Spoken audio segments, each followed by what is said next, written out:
Pemirsa, Kejaksaan Tinggi Nusa Tenggara Barat hingga saat ini belum menerima kembali berkas perkara tersangka disabilitas IWAAS alias Agus yang disempurnakan penyidik polisi berdasarkan hasil penelitian tim Jaksa Penuntut Umum.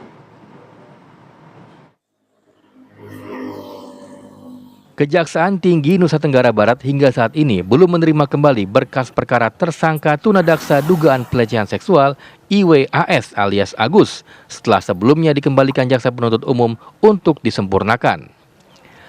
Tim jaksa peneliti memberikan petunjuk kepada penyidik agar sejumlah poin berkas perkara disempurnakan, mulai dari penambahan keterangan saksi ahli seiring terus bertambahnya korban, termasuk barang bukti percakapan elektronik serta bukti rekaman CCTV yang diambil dari penginapan.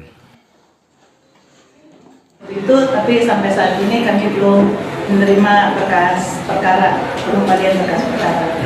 Dan juga kami ada tambahan permintaan keterangan-keterangan ahli dan saksi lainnya. Tentunya saya sampaikan tadi ada korban-korban lain. Jaksa Penuntut Umum juga nantinya akan menitik beratkan penyusunan dakwaan dengan tetap mengacu pada Undang-Undang Nomor 12 Tahun 2022 tentang tindak pidana kekerasan seksual. Kejaksaan Tinggi NTB juga telah menyiapkan 5 jaksa penuntut umum untuk mendakwa tersangka IWAS alias Agus di persidangan nanti. Dari Mataram, Nusa Tenggara Barat, Herman Zuhdi, TV One mengabarkan. Pemirsa, sudah bersama kami Ibu Enen Sribanom selaku Kepala Kejaksaan Tinggi NTB. Selamat siang, Ibu. Selamat siang, Mbak. Baik, Ibu, bagaimana status berkas Agus saat ini, Bu? Apakah sudah ada proses lebih lanjut? Kemarin tanggal 29 tanggal 6 Desember 13 Desember berkas perkara kami kembalikan. Kemarin sore itu penyidik Polda sudah menyerahkan kembali berkas ke kejaksaan. Seperti itu posisi berkasnya. Baik, Bu Enen, setelah dikembalikan, apa kemudian yang kurang dari berkas tersebut? Sampai saat ini kami sedang melakukan penelitian terhadap berkas perkara tersebut, terhadap petunjuk-petunjuk yang telah kami berikan.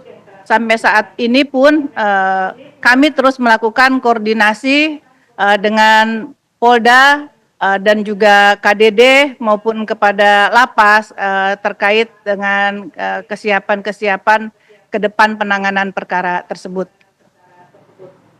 Baik, Ibu, adakah yang harus diperbaiki atau mungkin ditambahkan, Bu, dalam berkas-berkas tersebut?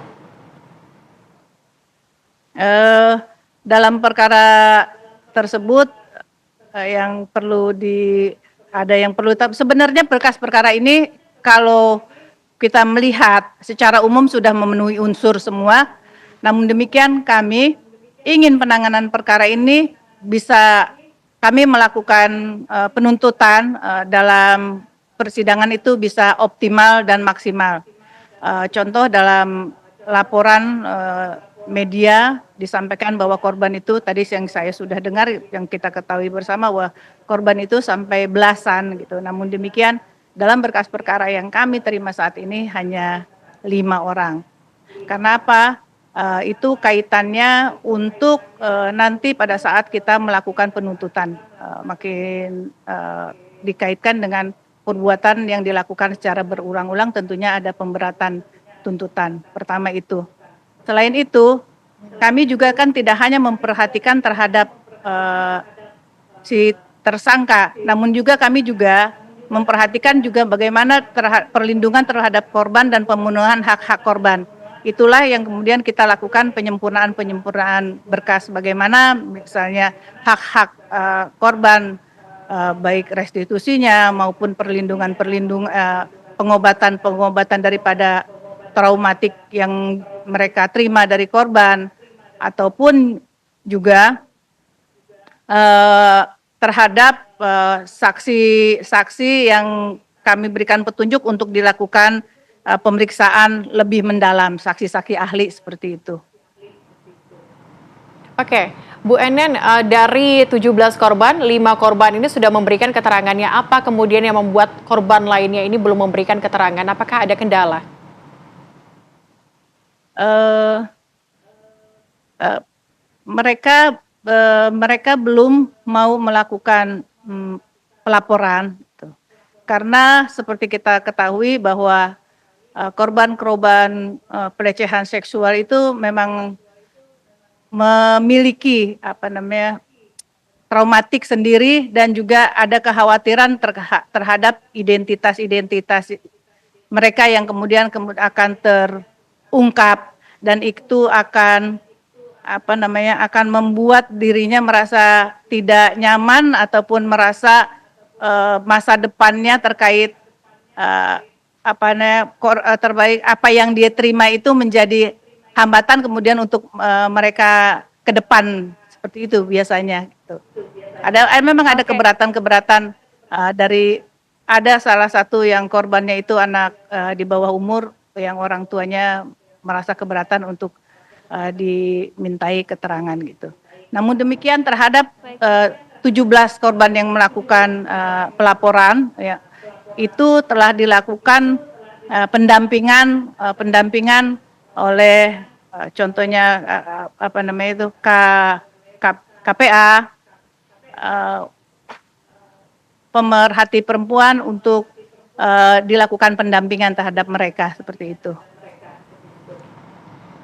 Baik, Ibu Enen, mengingat ini korban ada yang di bawah umur, apakah kemudian nanti proses penuntutan kepada pelaku ini Agus menjadi semakin berat dibandingkan dengan korban-korban lainnya yang diketahui sudah dewasa?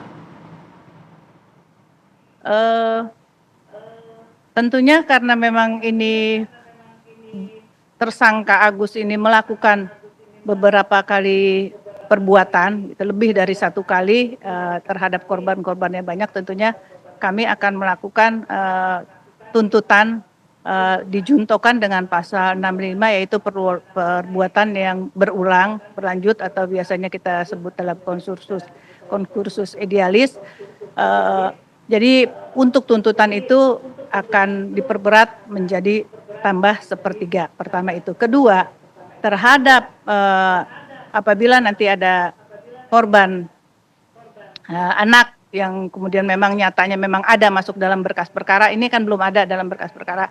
Tentunya selain kita lakukan penuntutan dengan undang-undang TPKS, ada juga alternatif dengan undang-undang perlindungan anak gitu.